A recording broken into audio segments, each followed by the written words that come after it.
ሰላምን ጥዕናን ንኹልኹም ተኸታተልተይ ይኹን እንዳበልኩ ናብ ናይ ልምዓንቲ መደበይ ከኣትው ኣብ ናይ ልምዓንቲ መደበይ ከምቲ ልሙድ ንዓኹም ንተኸታተልተይ የምህር እዩ ኢለ ዝሓሰብክዎ መደብ ሒዘልኩም እመጽ ኣለኹ። ናይ ልምዓንቲ መደበይ ዘልዕሎ ሓደ ሰብ ጾታዊ ርክብ ክፍጽም ከም ዘለዎ ሰውነቱ 7 ዝኾኑ ምልክታት ይሕብረሉ እዩ።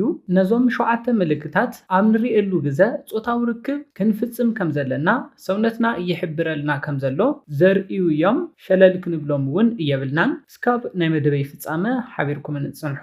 ነዚ ቻነል ሓድሽቲ ዝኾንኩም ሰብስክራይብ ብምግባርን ነታ ነደውል ምልክት ሓንቲ ሻዕ ብምንካን ዝተፈላለዩ ናይ ጾታዊ ርክብ ናይ ጥዕና ከምኡውን ናይ ሓዳርን ናይ ፍቕርን ህይወት ኢንፎርሜሽን ትረኽብሉ ቻነል ስድራ ንኽትኮኑ ብኽብሪ ንሓትት። መደብና ናብ ብዙሓት ሰባት በፂሑ ብዙሓት ኣሕዋትና ትምህርቲ ንኽወስድሉ ላይክ ጌርኩም ጀምርዎ። ስድራ ዝኾንኩምኒ እንዳመስገንኩ ናብ መደበይ ክምለስ።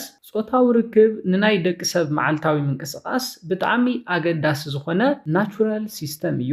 ብዙሓት ሰባት ብሰሙን ሓደ ወይ ድማ 2 ግዜ ብወርሒ እስካብ 10 ግዜ ፕሮግራም ብምሓዝ ምስ ኣፍቃሪቶም በዓልቲ ቤቶም ጾታዊ ርክብ ይፍጽሙ። ሓደ ሰባት ድማ ልዑል ዝኾነ ናይ ጾታዊ ርክብ ድራይቭ ኣብ ዝህልዎም ግዜ በብመዓልቲ ወይ ድማ ብመዓልቲ 2 ግዜ ዝፍጽሙ ሰባት ኣለዉ። ሓደ ሰባት ድማ ብስራሕ ይኹን ብዝተፈላለዩ ነገራት ምስ ኣፍቃሪቶም ወይ ድማ በዓልቲ ቤቶም ኣብ ዝፈላለዩሉ ግዜ እስካብ 3-4 ዓመት እውን ጾታዊ ርክብ ዘይፍጽሙ ሰባት ኣለዉ። ነዚ ምስ ረኣና ብስእነት ጾታዊ ርክብ ሰውነትና ዘርእየና 7 ምልክታት ክንርኢ። እቲ ቀዳማይ ንሪኦ ሰውነትና ጾታዊ ርክብ ክንፍጽም ከም ዘለና ዝሕብረሉ መንገዲ ስእነት ድቃስ እዩ። ኣስተውዒልኩም እንተኮይንኩም ጾታዊ ርክብ ኣብ ዝፈጸምኩምሉ ምሸት ኣብ ትድቅስሉ ግዜ ኣበይ ከም ዝሓደርኩም ከይፈለጥኩሞ ንግሆ እውን ዘንጊዕኹም ክትስኡ ትኽእል ኢኹም። እዚ ንሰውነትኩም ሰላም ዝህቦ ርክብ እዩ።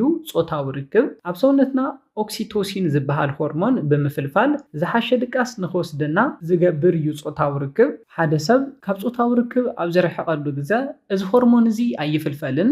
ስለ ዝኾነ ድማ እኹል ዕረፍቲ ድቃስ ናይ ምርካብ ዕድሉ ዝነኣሰ እዩ ዝኸውን። ስለ ዝኾነ ምሸት ድቃስ ንኽወስደኩም ትጽገሙ ሰባት ሰውነትኩም ጾታዊ ርክብ ንኽፍጽሙ ይሕብረልኩም ኣሎ። ንኦክሲቶሲን ሆርሞን ከፍልፍል ይጽገም ስለ ዘሎ ኣብ መበል ካልኣይ ንሪኦ ሰውነትኩም ጾታዊ ርክብ ንኽትፍጽሙ ዝሕብረሉ ዘሎ መንገዲ ድማ ሕርቃን ቴንሽን ወይ ድማ ጭንቀት እዩ። ጾታዊ ርክብ ደጋጊሞም ዘይፍጽሙ ሰባት ኣግሬሲቭ ጠባይ ይህልዎም። ምስ ሰባት ብቐሊሉ ዝበኣሱ ዝጓነፁ ከምኡውን ዝጻረፉ እዮም ዝኾኑ። እዚ ምስ ሕርቃንን ቴንሽንን ወይ ድማ ጭንቀትን ዝመጽእ ንነዊሕ ግዜ ጾታዊ ርክብ ምስ ዘይምፍጻሞም ተታሒዙ ዝለዓል እዩ። ብዙሓት ሰባት ጾታዊ ርክብ ፈጺሞም ብጽባሒቱ ዝበለጸ ጽቡቕ ሙድ ይህልዎም። ምስ ካልኦት ሰባት ዘለዎም ሶሻል ሪሌሽን እውን ዝበለጸ ስለ ዝጥንክር ናብ ባእስን ጎንፅን ናይ ምእታው ዕድሎም ዝጸበበ እዩ ዝኸውን። ስለ ዝኾነ ሰባት ንነዊሕ ግዜ ጾታዊ ርክብ እንተዘይፈጺሞም ኣብ ውሽጦም ሕርቃን፣ ዲፕሬሽን ከምኡውን ጭንቀት ስለ ዝፍጠር ምስ ሰባት ዘለዎም ሪሌሽንሽፕ ሕማቕ ይኸውን፣ ባእስን ጸርፍን የብዝሑ። ስለ ዝኾነ ከምዚ ዓይነት ጠባይ ተሪኡ እንተኮይንኩም ጾታዊ ርክብ የድልየኩም ከም ዘሎ ክትፈልጡ ኣለኩም። ኣብ መበል ሳልሳይ ንሪኦ ምልክት ድማ ቆርበትኩም ምንጽብራቑ ደው የብል። ስፔሻሊ ኣብ ደቂ ተባዕትዮ ኣብ ገጽኩም ፈጸጋን ቁሩብ ጻዕዳ ናይ ምዃን ጠባይ እውን የርኢ። ኣብ ደቂ ኣንስትዮ እውን ኣብ ኣፈን ከባቢ ቆርበተን ናይ ምፍሕሻው ጠባይ የምጽእ። ፈጸጋ እውን ምስ እዚ ተታሒዙ ዝመጸሉ ዕድል ኣሎ። እዚ ዝኾነሉ ምኽንያት እንታይ እዩ? ጾታዊ ርክብ ክንፍጽም እንተለና ናይ ቆርበትና ነዃላት ስለ ዝኽፈቱ ርስሓት ካብ ሰውነትና መውፅኢ ይረክብ እዩ።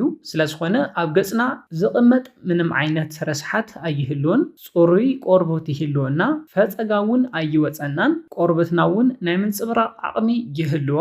ጾታዊ ርክብ ከይፈጸምና ንነዊሕ ግዜ እንተጸኒሕና ግና ኣብ ገጽና ጸሊም ስፖት ይወፅእ። ቆርበትና ቅብኣት ዘይብሉ ይኸውን። ስለ ዝኾነ ቆርበትና ፈጸጋ ናይ ምውፃእ ናይ ምፍሕሻው ጠባይ ዘምጽእ እንተኮይኑ ጾታዊ ርክብ ከም ዘድልየና ክንፈልጥ ኣለና።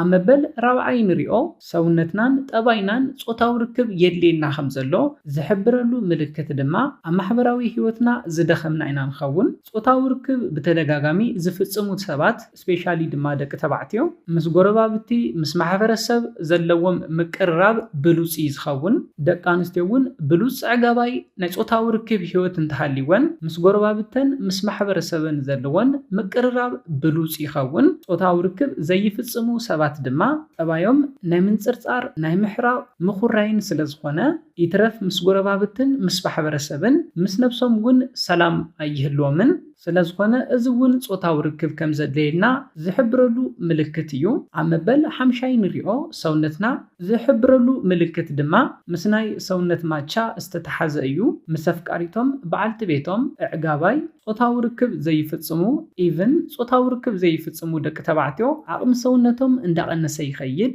ጾታዊ ርክብ ዝፍጽሙ ምስ በዓልቲ ቤቶም ኣፍቃሪቶም ብሉጽ ዕጋባይ ጾታዊ ርክብ ዝፍጽሙ ደቂ ተባዕትዮ ድማ ሰውነቶም ናይ ማቻ ጠባይ የርኢ ኣብ ደቂ ኣንስትዮ እውን ብተመሳሳሊ ጾታዊ ርክብ ክፍጽማ እንተለዋ ሰውነተን ብሉጽ ቅርጺ ሰውነት እውን ይህልወን ጾታዊ ርክብ ዘይፍጽማ ጾታዊ ርክብ ፈጺመን እውን ኢቭን ኣዕጋባይ ጾታዊ ርክብ እንተዘይኮይንለን እውን ሰውነተን ክኸፍኦ ይጅምር እዩ ስለዝኾነ ብናይ ሰውነት ምምቻውን ምሕማቕን እውን ጾታዊ ርክብ የድልየና ከም ዘሎ ክንፈልጥ ንኽእል ኢና ኣብ መበል ሻድሻይ ንሪኦ ምልክት ድማ ርእሰ ምትእምማን እዩ ብሉጽ ዕጋባይ ጾታዊ ርክብ ዝፍጽሙ ሰባት ልዑል ርእሰ ምትእምማን ይህልዎም ንኣብነት ብዙሕ ሰብ ኣብ ዝተኣከበሉ ቦታ ፕሬዘንቴሽን እንተሃሊኩም ቅድሚኡ ጾታዊ ርክብ ምፍጻም ሆርሞናት ስለ ዘፍልፍል ተሓጓስን ርእሰ ምትእምማንን ንኽስምዐኩም ስለ ዝገብር ዝሓሸ ፕሬዘንቴሽን ክትገብሩ ርእሰ ምትእምማንኩም ዝለዓለ ንኽኸውን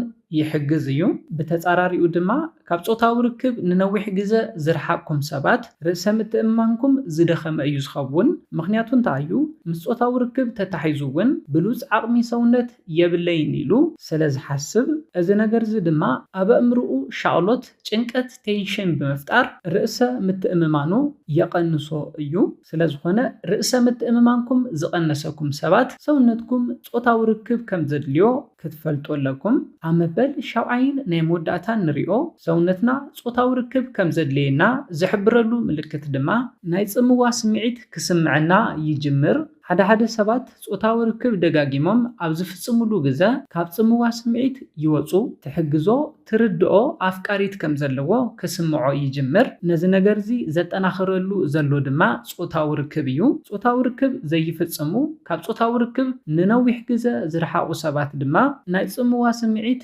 ይስምዖም እዩ ስለዝኾነ ኣብ መበል ሻውዓይ ዝረኣናዮ ሰውነትና ጾታዊ ርክብ ከም ዘድልዮ ዝሕብረሉ ምልክት ድማ ስምዒት ጽምዋ ደጋጊሙ ዝስምዐና እንተኾይኑ እዩ ክንጠቓልሉ እንተለና ፍቑራት ሰብ ሓዳር ጾታዊ ርክብ ተፍጽሙሉ ናይ ባዕልኹም ዝኾነ ስኬጁል ክህልወኩም ይኽእል እዩ ኮይኑ ግና ኣነ ዝሕብረልኩም ብሰሙን እንተነኣሰ 1-2 ግዜ እውን ንኽትፍጽሙ እዩ ማእኸላዋይ ዝበሃል ሌቨል እዩ እንተዘይኮይኑ ግና ፍቑራት እንዳሃለኹም ትገብርዎ ከምቲ ዝነበርኩም ሓደ መዓልቲ እንዳሰገርኩም ብሰሙን 3-4 መዓልቲ እውን እንተትፍጽሙ ፀገም የብሉን ካብዚ ብተወሳኺ ናይ ጾታዊ ርክብ ስምዒትኩም ኣብ ዝስምዐኩም ግዜ በብመዓልቲ እውን ፈጺምኩም ነፍቃሪትኩም ንበዓልቲ ቤትኩም ክትሕጉሱን ክትዕግቡን ክሕብረልኩም ይደሊ ነዚ ኢለ ናይ ልምዓንቲ መደበይ በዚ ክዛዝም ካብ ናይ ልምዓንቲ መደበይ ዝኾነ ሓድሽ ነገር ከም ዝሓስኩም ተስፋ ይገብር ነዚ ቻነል ሓደሽቲ ዝኾንኩም ሰብስክራይብ ብምግባርን ነታ ናይ ደውል ምልክት ሓንቲ ሻዕ ብምንካእን ከተተባብዑናን ስድራ ክትኮኑናን ብኽብሪ ንሓትት መደብና ናብ ብዙሓት ሰባት በፂሑ ብዙሓት ኣሕዋትና ትምህርቲ ንኽወስድሉ ላይክ ሼር ምግባርኩም ኣይትረስዑ ሓሳብ ሪኢቶኹም ብኮሜንት ግለጹልና ብኻሊእ መደብ ብኻሊእ ሓሳብ እስካብ ንራኸብ ሰላምን ጥዕናን ንኹላትና ይቕኒለይ